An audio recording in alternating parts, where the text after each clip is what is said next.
Why'd you have to kill her? Same reason you kill a rabid animal.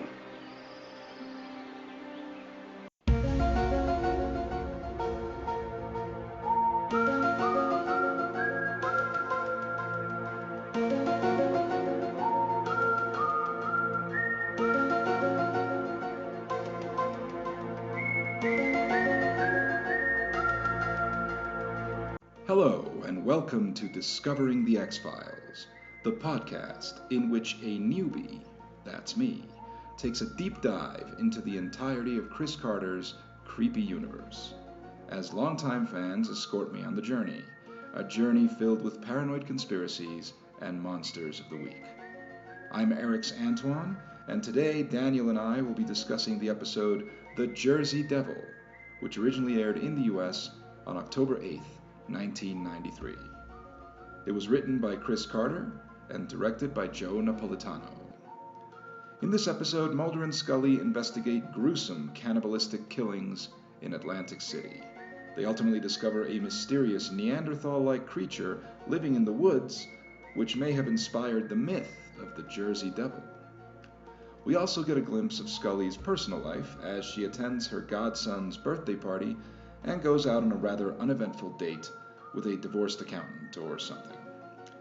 After the break, Daniel and I are going to get into it. Stick around.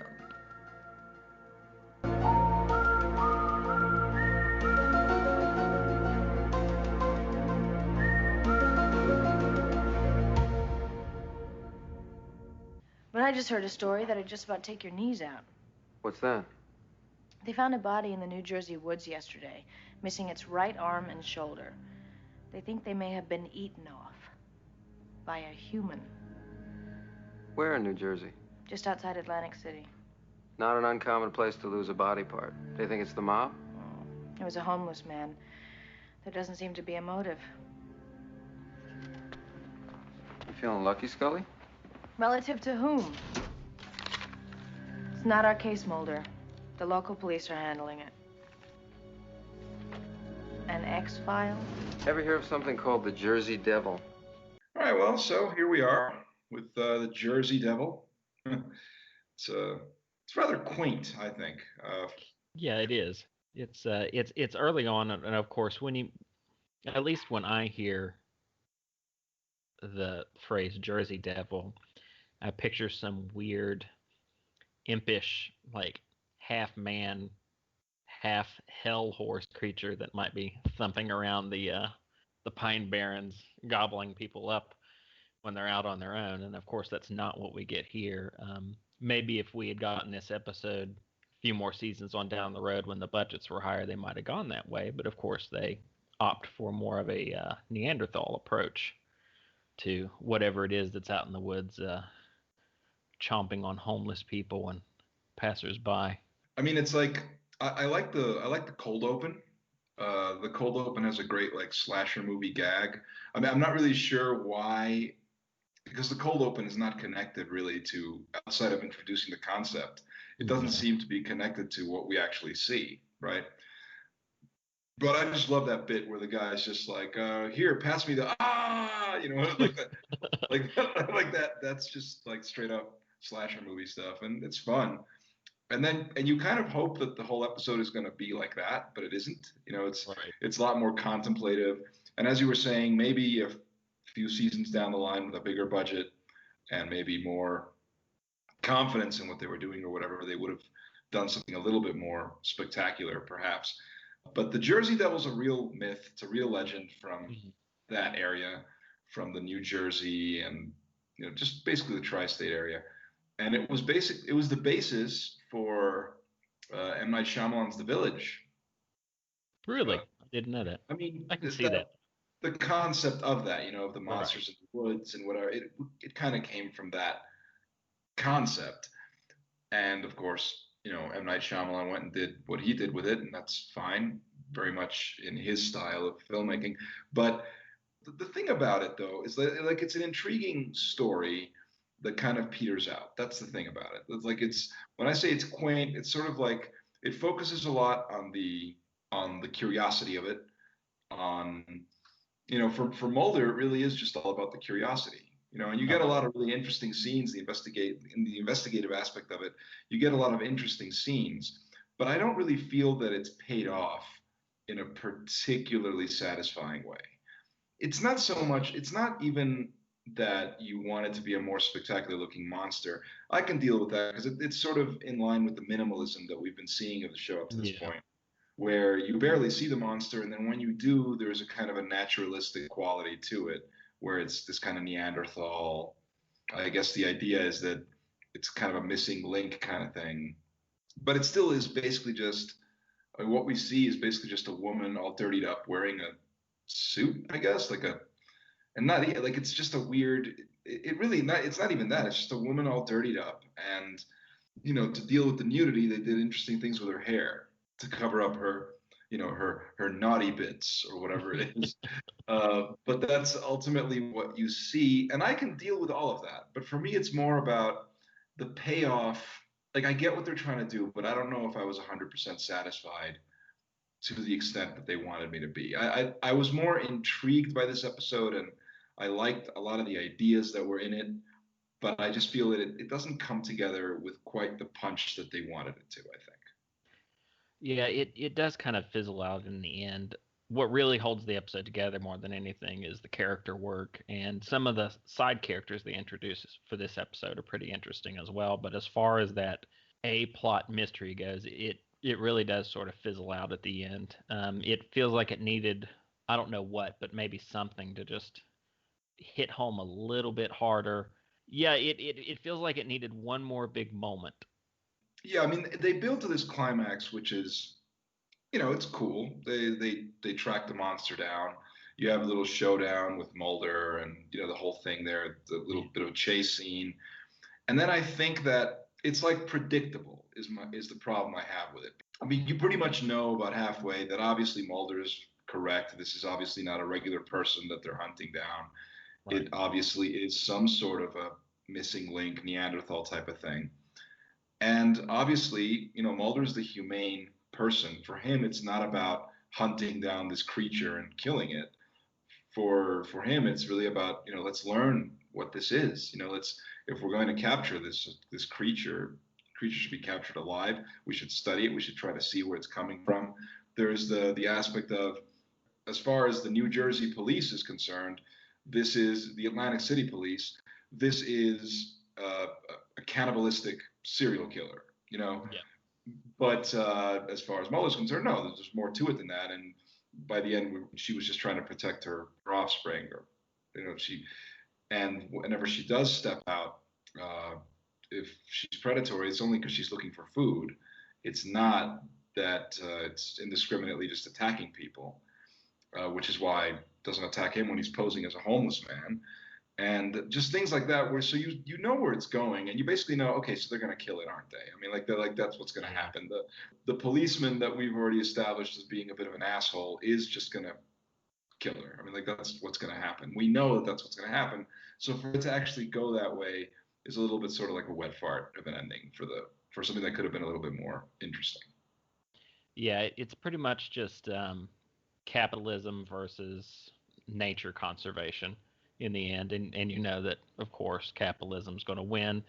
The police department of Atlantic City wants to get this whole thing over with and done as quietly as possible so it doesn't disrupt the town's tourist industry.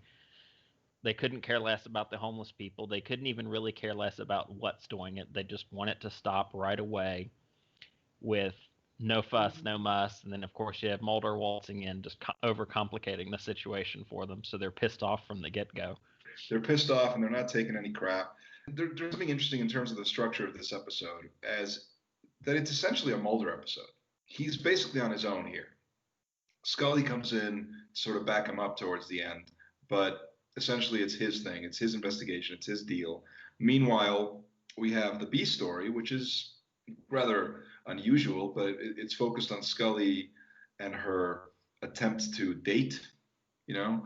But I mean, it focuses on her private life, which I think is cool. It gives some nice insight, and to me, that's maybe the value of this episode. It gives some insight into her personal life, which I think is intriguing that they did that. They actually went there, and I'm pretty sure, like I was looking into some of the behind the scenes detail, like Chris Carter wrote this script, and it was a conscious decision to focus on her home life, her private life, and to sort of try to show that what she gives up, right, to focus on the X-Files.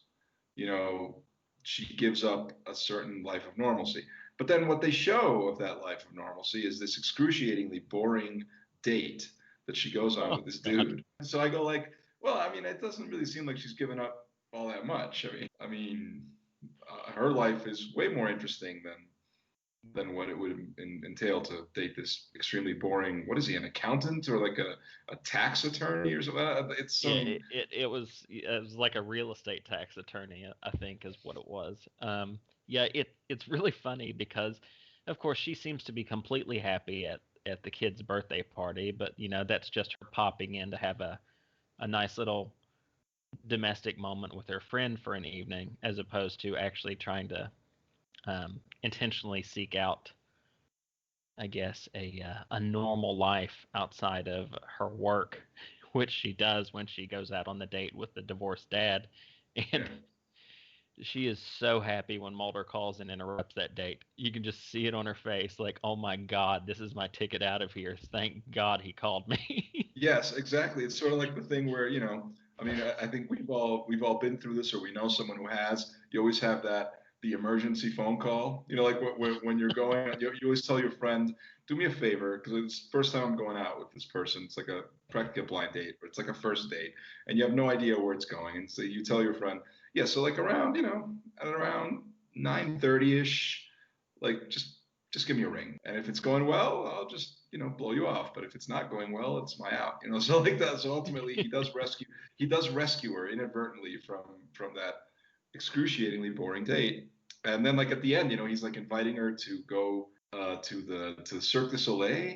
And Yeah. yeah, it just seems like that's not going to be her thing. And a minute ago, she was getting on Mulder. She was like, "Come on, go out and have a beer. Stop this."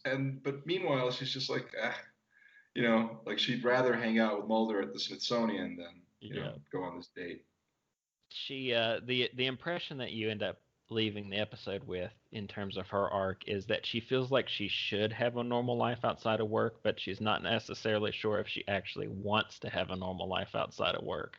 Right. I mean, she's getting on Mulder's case throughout. Like, it's basically the arc of the episode, because early on she's telling that to him. She's like going, like, this is ridiculous. Let's just whatever. And he decides to, because I mean, what he suggests to her could be fun. He's all like, hey, why don't we spend the weekend here in Atlantic City? Let's have fun. And in the meantime, also investigate. You know what I mean? Because he's all like, we'll go play a few slots. We'll check out a floor show. He's trying to say, let's actually make a weekend out of this. We might actually enjoy ourselves while cracking a case. One thing I love about this episode, and I'd completely forgotten about it, is that she inadvertently brings the case to him. She just walks into work one morning with what she thinks will be a little bit of a fun anecdote to start the day, and then just move on with whatever. And he immediately goes into overdrive. Yep. He's like, no, let's drive up there. Walks out and requisitions the car, and she's like, oh my God, what are you doing? Right. No, it's because, exactly. She just sort of, she's just making small talk. And I was like, oh, I heard this case that you'll just go nuts over. It's like, what? Didn't she realize what she was doing? Like, she must have realized she did it that to it was herself.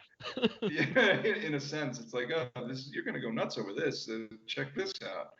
And immediately he's like, it's the Jersey Devil, of course. Like, just like rifling through his files. It is funny. It is a funny setup.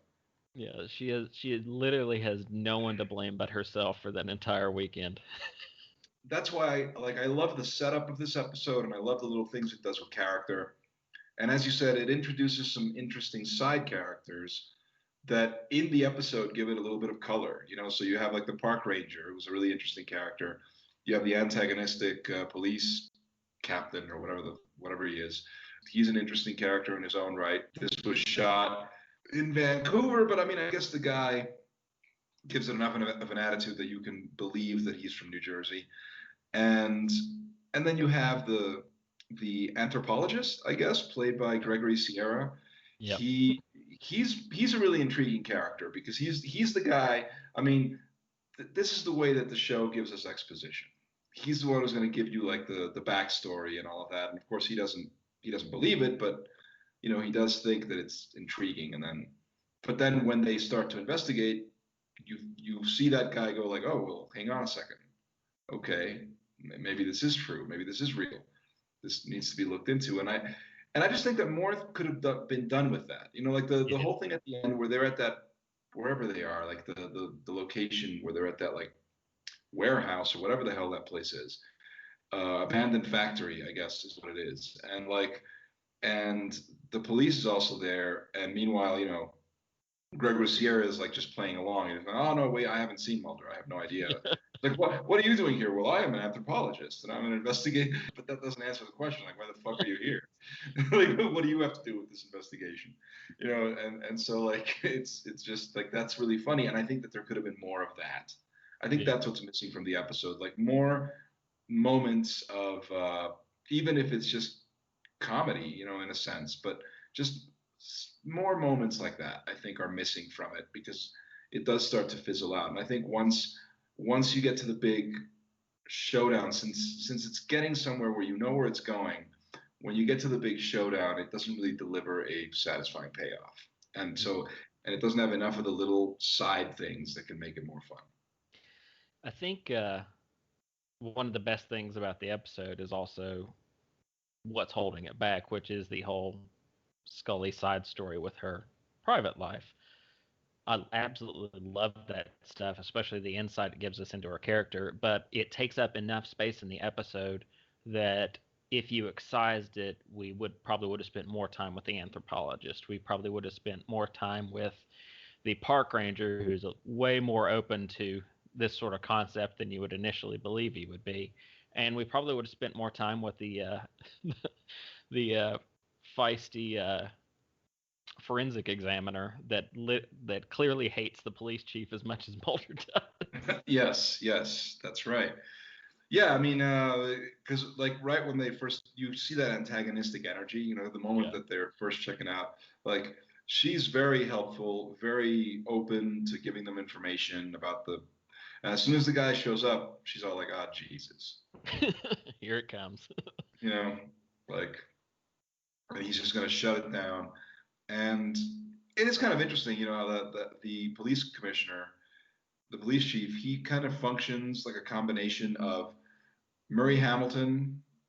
He's like the mayor and Chief Brody in like wrapped up into one character. Yeah. But he's like antagonistic because he's the cop on the case, but he's also the asshole who like doesn't, who just wants to sort of cover it up, at the same time. So like it is interesting. Yeah, he comes in guns a-blazing, and then I love at the end where Mulder pretty much calls him on it at the end of that first conversation. He's like, "There's no need to be like this. Like, what are you doing?" Right. He's like, "Well, I think I've been very polite," and I'm sitting there thinking, "No, you're just being a total dick." Which, with the way Mulder's personality is, even if there actually wouldn't have been any evidence that he wanted to look for in regards to this case, if he had gotten up there and he was like, "There's nothing weird about this at all. I should just go back home," he probably would have stuck around just to piss the guy off a little bit more. Yeah, just because he enjoys he enjoys it. He would have stuck around just to enjoy like a weekend in Atlantic City, but then like after that, like he just would have just to piss him off. That would make sense. Right. I mean, we complained last episode how Mulder was a little wooden. The company was a little wooden, but see, that's all gone here. Like here, he's totally engaged. He's a lot of fun. He's got that laconic personality. He's just sort of, easygoing. So, it makes one wonder, the order in which these things were produced, because the problems that were in the previous episode are not in this episode. He is not wooden at all. He's very engaging. He's a lot of fun. It's like, this is the Mulder that we saw in the pilot. This is the Mulder that we saw in subsequent episodes. He just runs the gamut. You get him, fighting back against the police chief, who's just being an asshole from moment one. You get him getting along with the medical examiner just fine. he gets along with the park ranger well enough that he actually teases some weird stories out of the man. The man feels comfortable enough to open up to him about it, even though he lays out his reticence a little bit earlier in the conversation that I'm only a couple years away from retirement. I don't want to mess up my job here. The homeless people just, or at least the one guy, gets along with him great, and he gives him his hotel room for the weekend. And then obviously he gets along with the anthropologist. It's just he gets to play a lot here, and you get to see not only the intensity of his belief and just his convictions about investigating stuff in general, or his curiosity about be it anthropology, weird stuff, normal stuff, just anything in general. He just wants to find the truth of whatever it is at hand. And as long as no one's being mean to him, he's going to get along with everybody. Um, another thing before I forget about it, the drawing that the homeless guy gives him. If there's another thing other than more of a punchier ending that this episode's missing, is I really wanted to see him show that drawing to Scully and to see what her reaction would be, because I can already picture the eyes rolling all the way back out of her head. Yeah, I mean, even me as a viewer, that where I know that this is going into like supernatural territory, that drawing is dog shit. I mean, like there's nothing ominous about it. Like I think that whatever they were trying to create, whatever like goosebumps they were trying to create, I don't think it works because I, they couldn't they have thought of something a little bit more intriguing than what they draw. I mean, yeah, it's just like what? It's a naked lady. I mean, that's really all I'm looking at here. I'm not really. It's not something that's particularly. Yeah, I mean, it could have been a lot better than that because it's so like ceremonious too. The way the guys are here, I got to show you something. Come this way. Like takes him into the back alley, like where he sleeps, as he describes it, his bedroom, and shows him this chicken scratch sketch, which, and he's totally buying. Oh wow, this is like he's looking at it like it's you know an incredible find. And I'm like, okay, you've seen better than this. Come on, the portraits of the missing girl made out of ones and zeros. That was a Yeah. lot more impactful than this.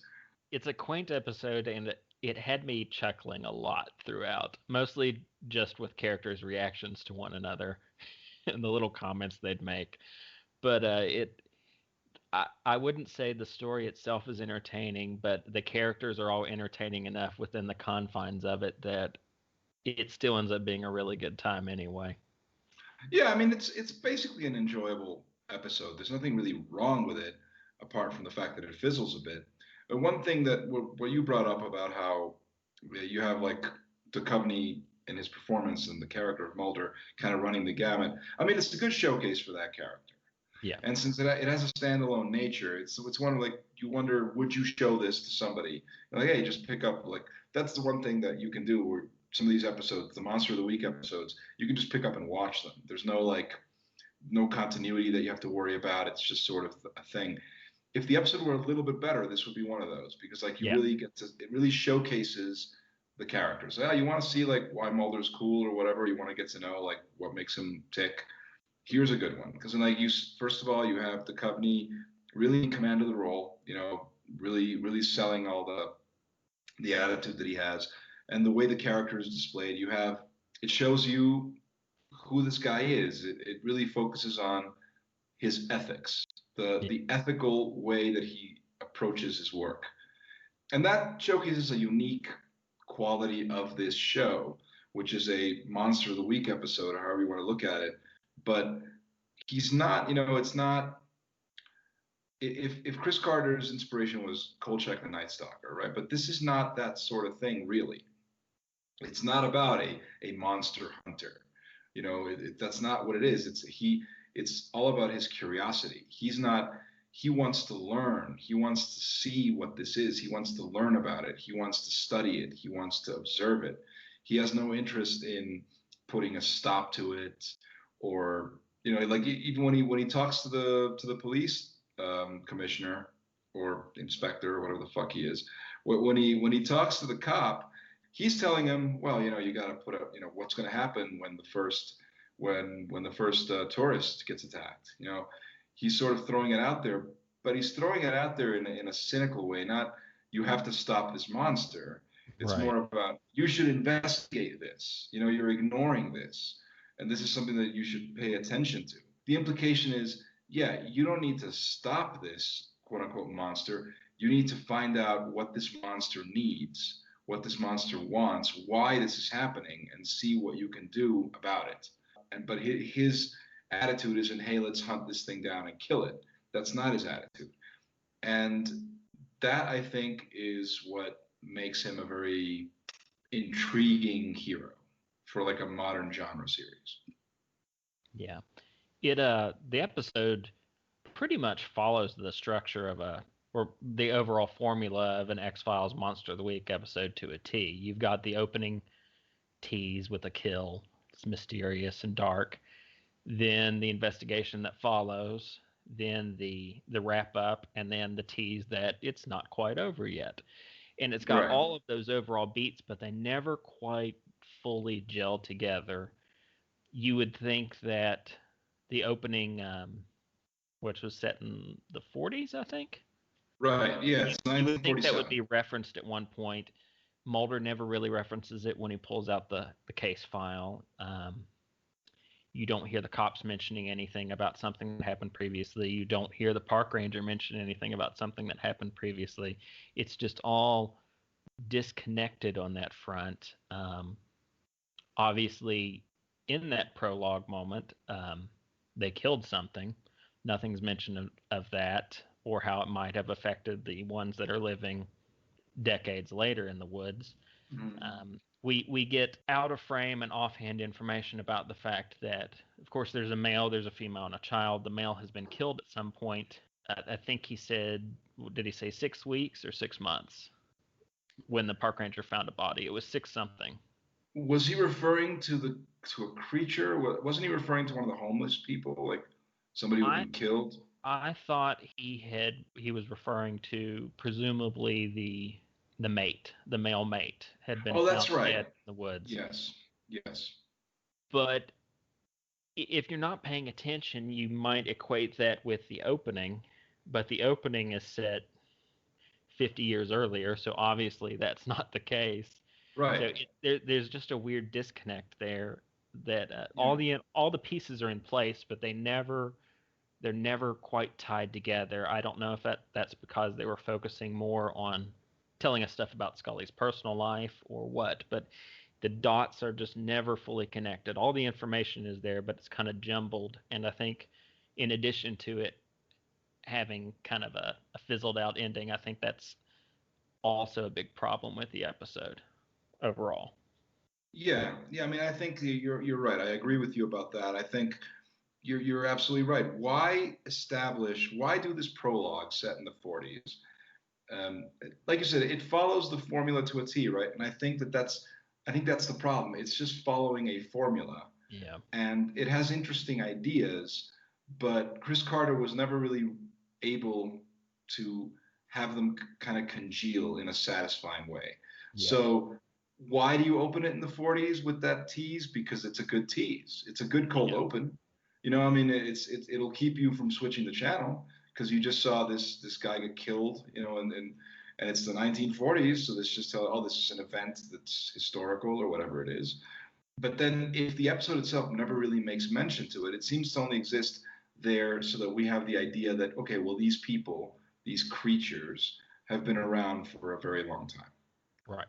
And that's really all that establishes. They've been around for a very long time. Okay, so, and in 50 years, I mean, really? And so now it's starting up again? Why now? Why not 10 years ago? Why not 20 years? Why now?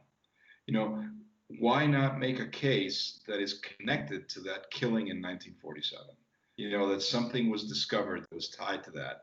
I think that's the problem. That there's something there where it lacks. It's not convincing because of that. Because okay, the Jersey Devil, it's a myth, it's a legend, but apparently, okay, now we're finding out it's based in a true thing that's actually happening. But the implication would be then that this has been happening for 50 years at least, because I mean, these killings would not just be now. You know, like why? Like these people that were living in the woods, now all of a sudden they decided to venture into the city and start killing people. Like they don't really establish a convincing framework for why now. I don't know who it was. I think it was William Goldman, who, when talking about screenwriting, he brings up something called the pregnant moment, you know, which is like the reason the story is happening, like Yep. why this is happening now, and that's what's missing here. It's like you show me a flashback set in the 1940s. Okay, fine. Now we flash forward to 1993. Okay, so all of a sudden these killings have started up again. Okay, wonderful. But you go, but why? Like it's never really understood.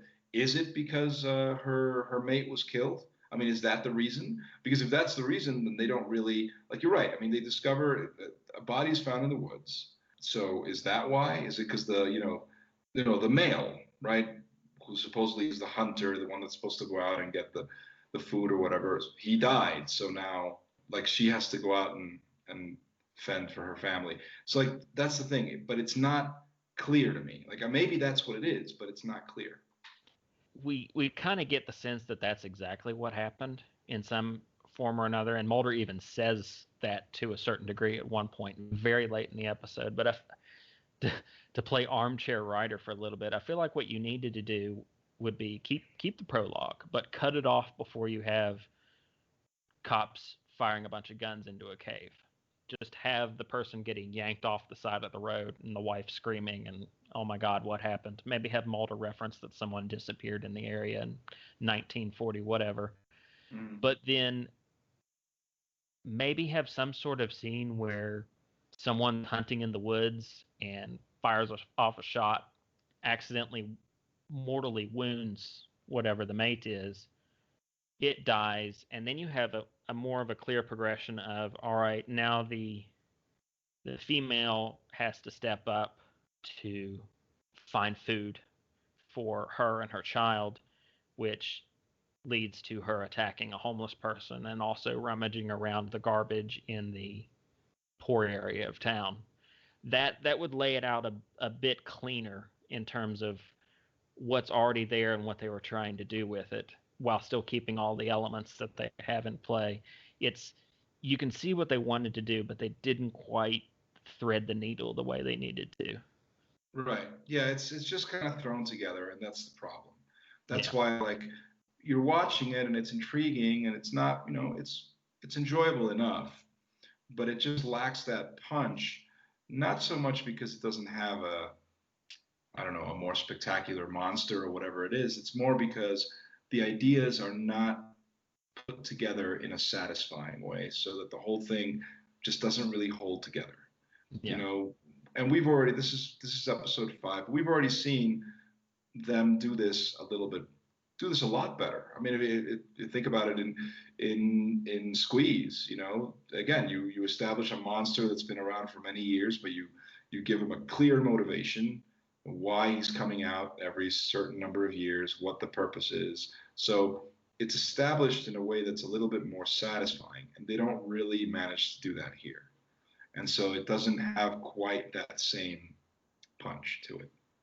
It's a skippable episode overall, and really the main reason to recommend it is just the character work on display. Yeah, That's what holds it together from completely collapsing. yeah, exactly. I mean, it's this thing where you're like, yeah, you get good Mulder scenes, you get good Scully scenes that reveal character, that reveal a certain things that are interesting if you really like those characters. But as you say, and I would agree with you, it's probably a skippable episode. It's not, if you were doing a curated list of episodes to go through in a summarized way to go through the whole series, this is the one. This is one that you wouldn't watch because it's just kind of a whatever thing. What the hell do you think you're doing? Enjoying the nightlife here in beautiful Atlantic City. I'll go right to the DA's office if I have to. Obstructing an investigation. Misconduct. That's good. Let's go see her together. And while we're at it, why don't we add withholding evidence to the list? What are you talking about? Statements given to you describing something stalking the back streets of Atlantic City. This is the fishing trip they get me up at 3 o'clock in the morning for? Unbelievable. Why else would you be sweeping the streets tonight? You know it's out there. I got a perpetrator out there. Whether it's Hannibal the Cannibal or Elmer Fudd, I've got a job to protect people. Oh, is that your job? Or is it to keep the dice rolling, keep the tour buses rolling in? You can't fill those casinos, this town disappears like a quarter down the slot. Who's going to be responsible when you lose your first tourist detective? You are. No, you are, sir, because you're wasting my time and impeding the solution of this case. You want to go on a safari? Go to Africa.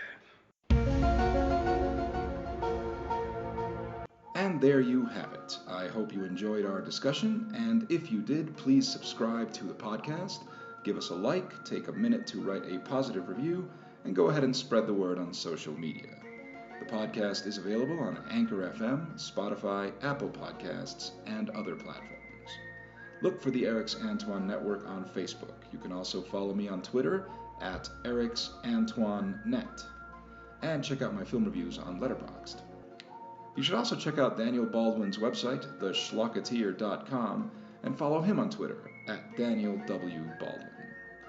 I'm Erix Antoine, and I'll be back in a few days, along with Daniel, to talk about Shadows. Not the Cassavetes film, but rather an X-Files ghost story, which of course lacks any of Cassavetes' psychological realism and natural humanism, or maybe it does possess these things. I guess we'll see. In any case, I hope you'll join us. So until then, let's all remember that the truth is out there. See you next time.